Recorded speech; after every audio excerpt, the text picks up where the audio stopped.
Hello, so we are officially the FRR Aftershow Live. So I've just recorded the regular FRR show that's back this week, and we're entering the after show phase.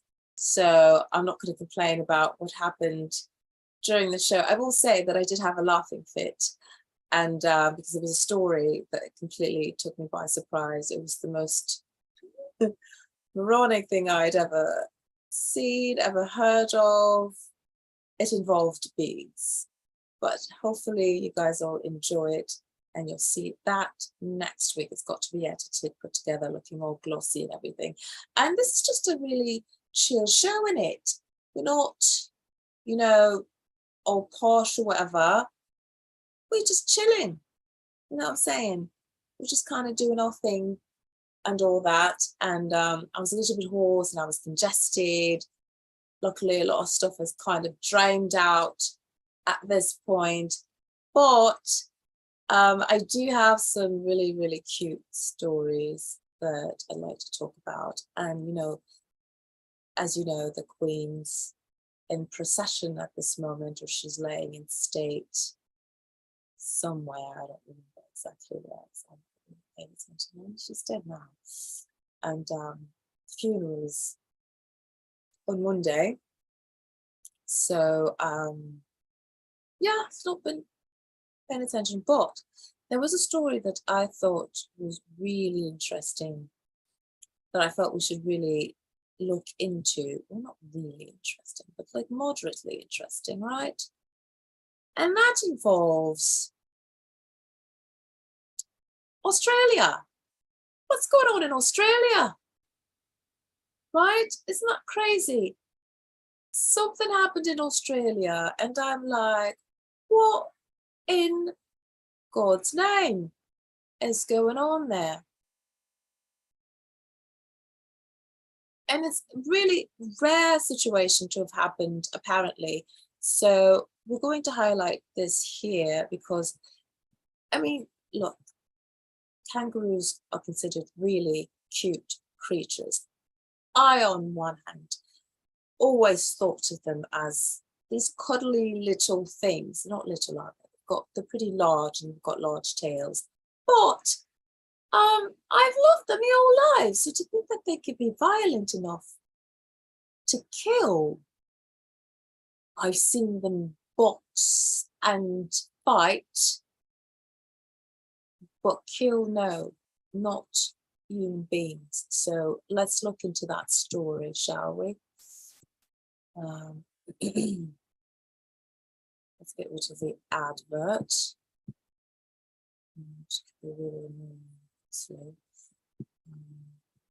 Let's dive in to this story. Just share the screen.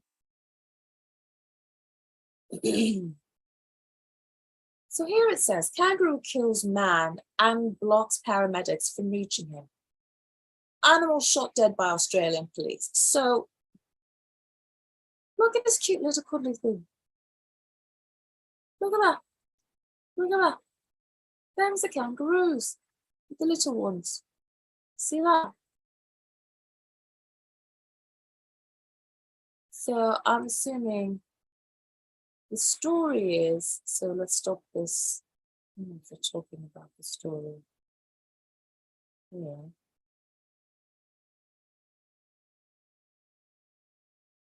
No, I'm not reading anything. Not sure why. But here's the story. So apparently this man may have been keeping a wild kangaroo as a pet, and then the kangaroo just killed him, right? So it was reportedly the first fatal attack by a kangaroo in Australia since 1936. That's a long time. So they're pretty much domesticated, used to humans, and see us as like dogs in the prairie, right? But here you are. A relative found a 77-year-old man with serious injuries on his property Sunday in semi-rural Redmond, 250 miles southeast of Western Australia, state capital Perth. So it was believed that he had been attacked early in the day by the kangaroo, which police shot dead because it was preventing paramedics from reaching the injured man. And this was shared on CBSnews.com. Isn't that crazy? This little bit, cute little animal, accused of, killing. It's just shocking, isn't it?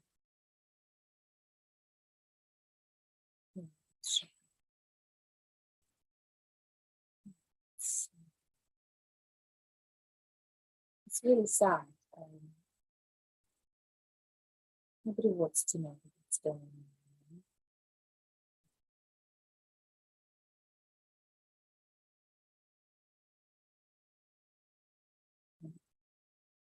So moving on. There are lots of other stories to cover. Now, what else could... Let's go light, right? How about this? I apologize for clearing my throat. Obviously, I've got a frog in it and trying to get rid of it. Right, but here is a nice, cute little story, I think, shall be contrast to what we've just heard. So, Rottweiler's precious reaction to Grandpa taking him for coffee is simply the best. So, apologize again. So some doggies like pit bulls and Rottweilers are fairly labelled. This is from Pet Helpful. As aggressive. I happen to like Rottweilers. I really do. Yeah, I do. And at Caitlin's 28 put up a video on TikTok. And so what you see is, I just watched the little beginning just to make sure that it worked. You see is the Rottweiler waiting around for Grandpa because they're supposed to go to Dunkin' Donuts and have coffee. So I'm really interested to see what that's going to look like. I've not watched it all because I wanted to watch it with all the views at the same time. So this is going to be quite a bit short, isn't it?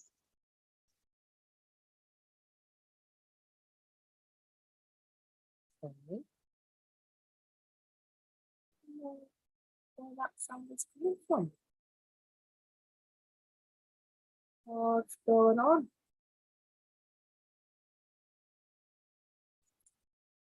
Oh, that's more. Stop the share. There's like a sound. Oh. So let's find, see, the Australian story is still on. That's what was happening.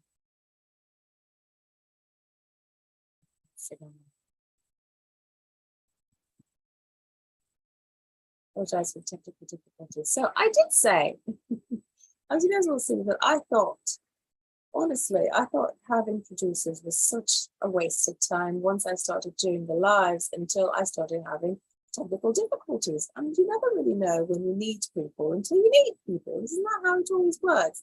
But this is an instance where I'm so glad that when we do the show weekly, all I've got to do is take care of the text. I don't have to mess with the graphics and share the screen and all that nonsense that I've got myself stuck in right now.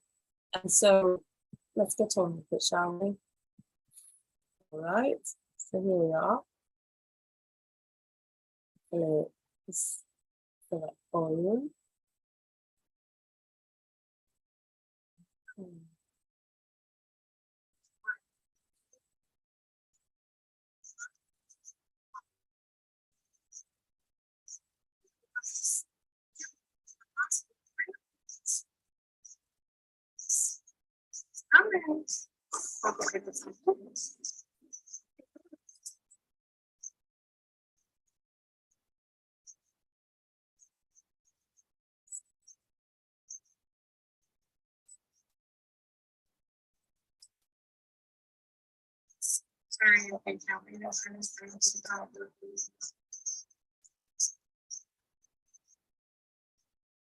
No.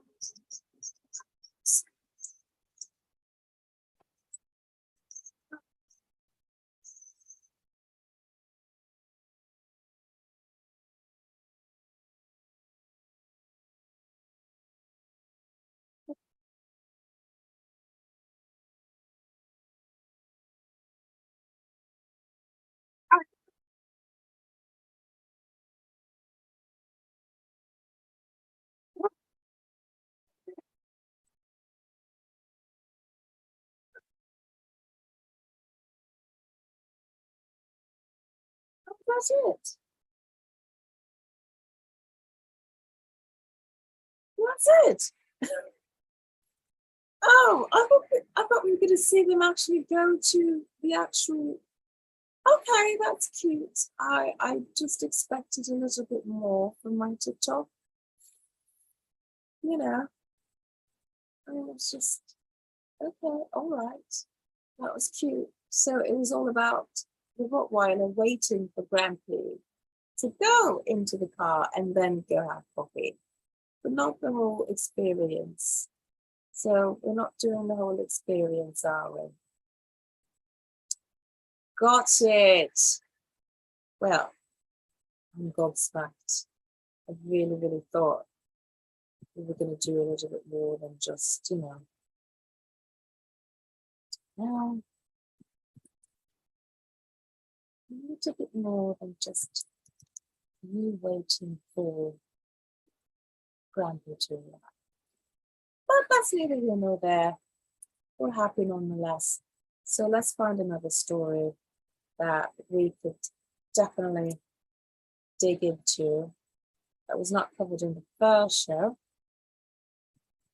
This way, this could make sense. All right, so here we have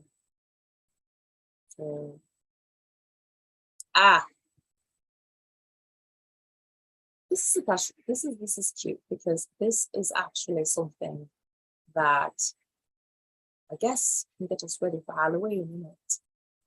Because this particular dog is a trickster. Yeah. So here he is, being a trickster. Sly dog tricks neighbors into thinking it killed mailman. I think there's a little bit of creative license in there because I'm not sure that everybody was looking at that saying, oh my God, he's killed the mailman. So yeah, I think that's what they're likening it to. But this is from the New York Post. 224-pound English Mastiff named Tatanka gave an Iowa neighbor quite the shock after it was running around the area with a bloodied, severed arm, which turned out to be fake. Oh, look at that.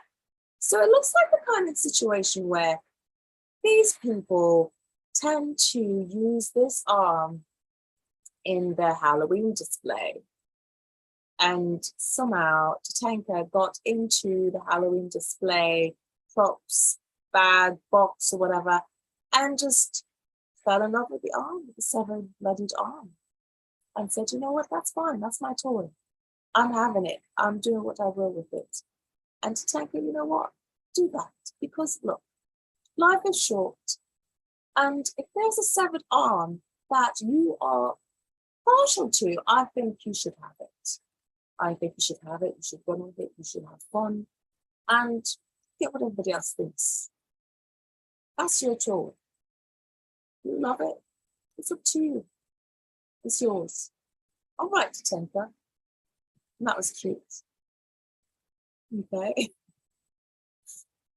So now, what shall we talk about? So we have Tatanka,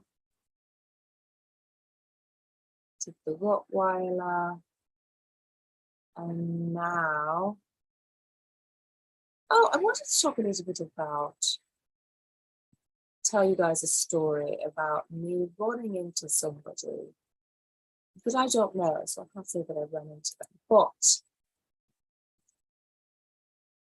it was a sweet story. I mean, look, sometimes you run into people that you don't know. So I was running about the city, and who should I come upon is Mordy.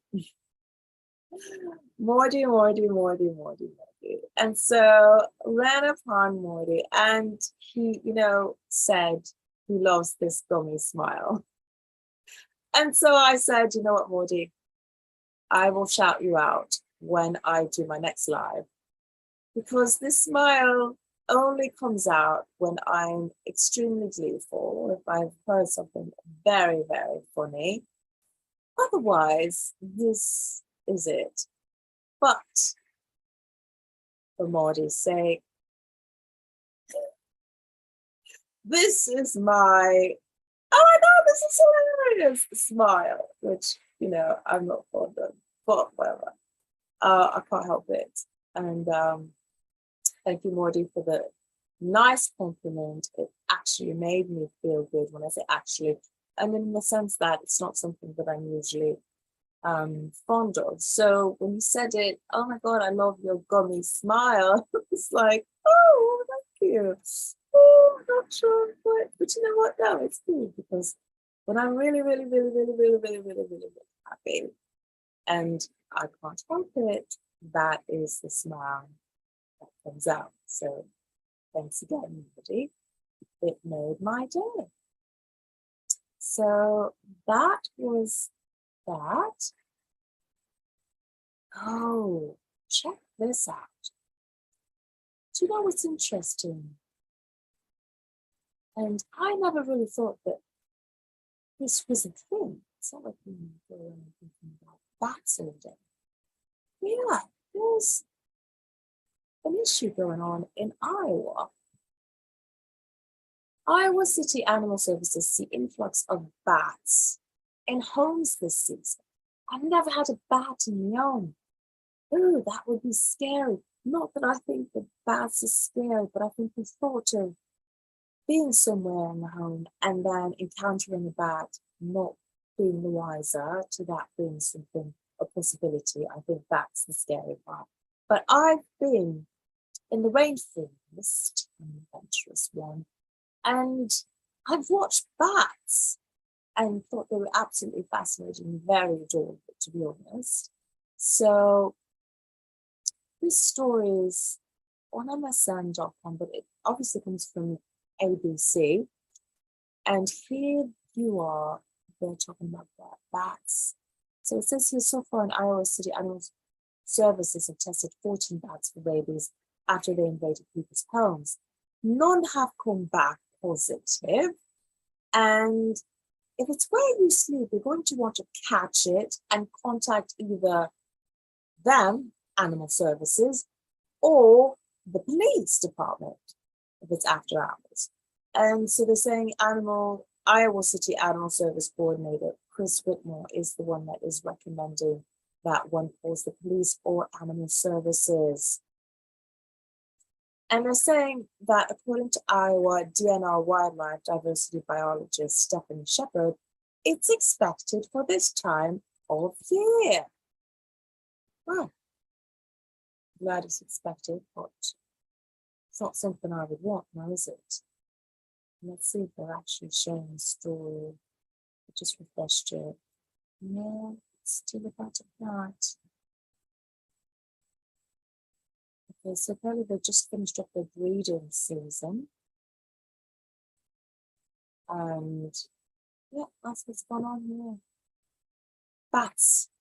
Yeah, bats inside the home.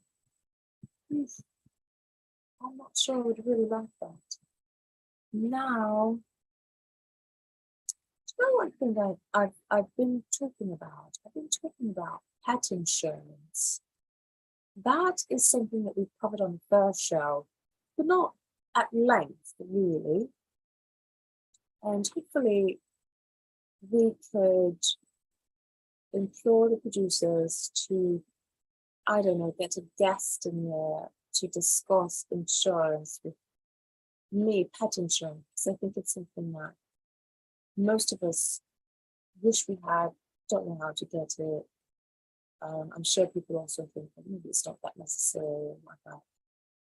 But looks like, let's get to read, just to understand. So what is pet insurance? So it's a health plan that owner pays into on a monthly or annual basis in exchange for reimbursement or eligible veterinary expenses. So when a pet is seen by a veterinarian, so this is in usnews.com. Let me just make sure that I mention pet expenses because I'm going to be reading from it verbatim time. When a pet is seen by a veterinarian for a covered condition, the owner pays the vet in full and then submits a claim to the insurance company for reimbursement, which is dictated by the terms of the policy.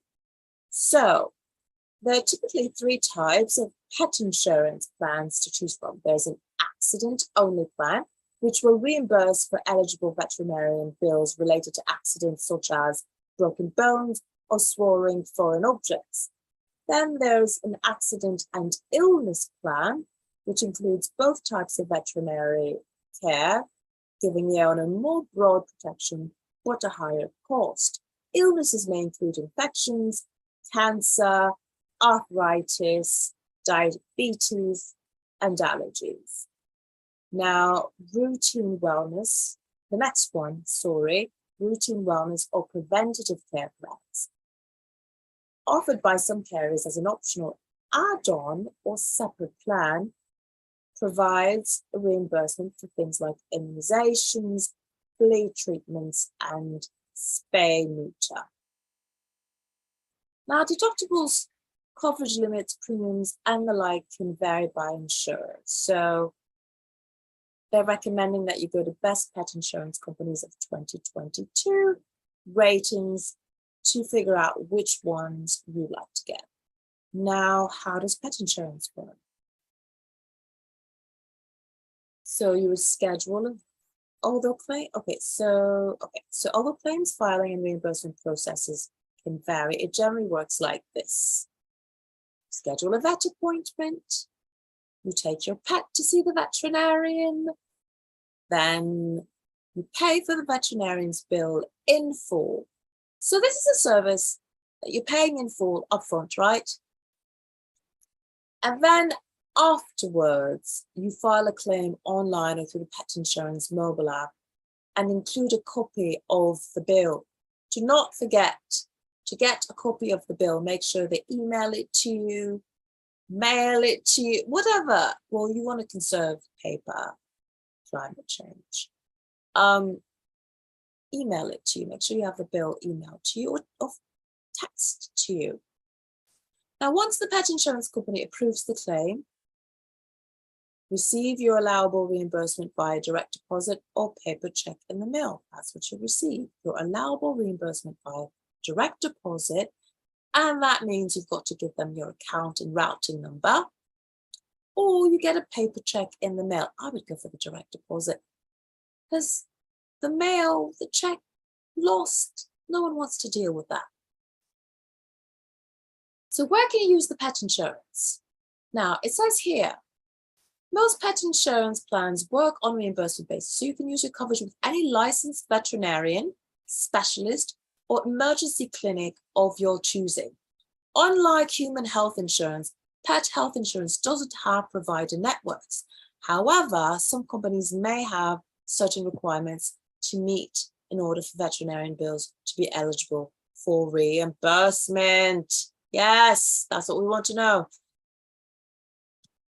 So let's figure out exactly what they cover. So what pet insurance covers depends on the plan you choose. Now, if you've got the accident only, it covers veterinarian cost for accidents such as swallowing objects, getting bitten by another animal, broken bones, and lacerations. The comprehensive plan covers accidents and illnesses, potentially including allergies, cancer, hereditary conditions, surgery, hospitalization, breed-specific conditions, and arthritis. Now, routine care, I'm glad they have that because I wasn't sure they had that available. Routine care covers preventative costs like dental cleaning, vaccines, annual checkup, exam fees, blood work, and spaying or neutering, and it's also called a pet wellness plan. Oh, look at that. So just so you know, I'm not sponsored by any insurance plan. Nobody told me to do this. I am just simply interested in pet insurance because I don't think a lot of people who either don't have pet or contemplating pets have included that they can get the insurance, and you must include that as a cost, but understand that there's a benefit to it. And this website, usnews.com, suggests that the most popular pet insurance plans, again, not sponsored, no skin in the game, really.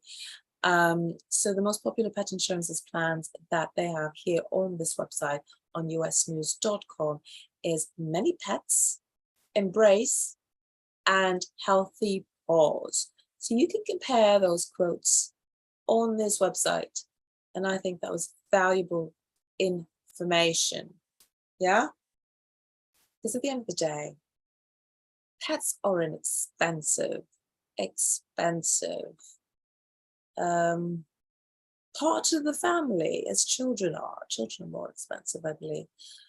But what's interesting is that they are expensive and not immune to inflation. Not at all immune to inflation.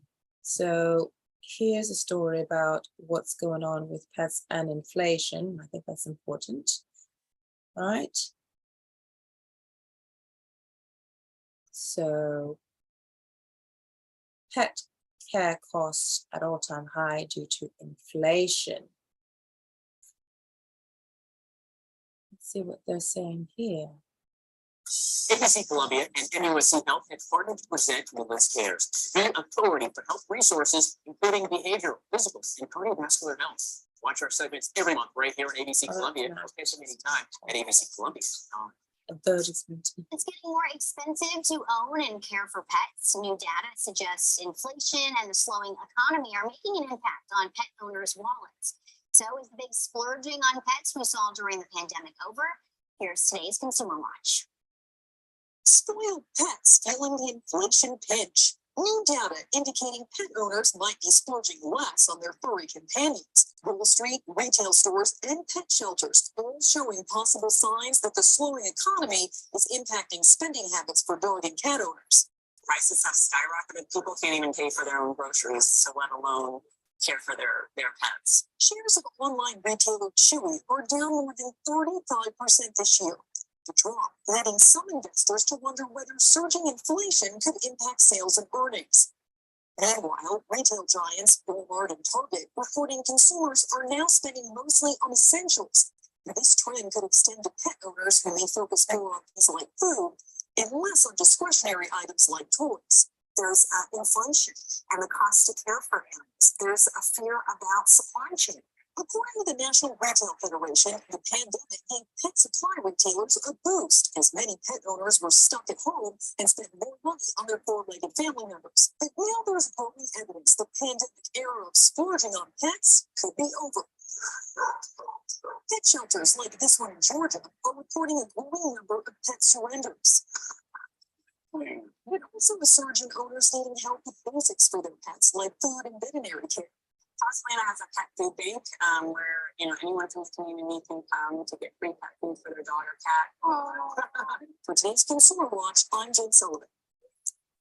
Wow, so that's from abccolumbia.com, and yeah, this is by Jessica Maya. Yeah, it's really sad. And that's South Carolina. Yeah, so hopefully things aren't too bad for most people and their pets, because at the end of the day, we want to make sure that everybody's doing well and the pets are getting fed. But again, as that report suggested, the pet owners are mostly spending on essentials. So they're at least getting fed and they're not spending as much or splurging on toys. So hopefully everyone's doing well. And I know that there are organizations that are here to help people who may have a little bit of trouble. I will see if I can add some organizations in different parts of the country. If you've got an issue in terms of being able to provide food for your pet, hopefully you can sign up to a certain organization and they can help you get some pet food. And I know that certain charities also include, like if you go to food banks, they also include actual food for dogs and cats and probably birds as well, I'm not sure. But I will look into that and add those links throughout the week as I get them. So thank you so much. It was nice to see you guys again and again. So we're for the after show live from now on, and hopefully we will have more people and I will start announcing the lives so that we can actually have chats, people in the chat rooms, and just, get to know each other. Again, I'm Méganne, and it was nice to chat today.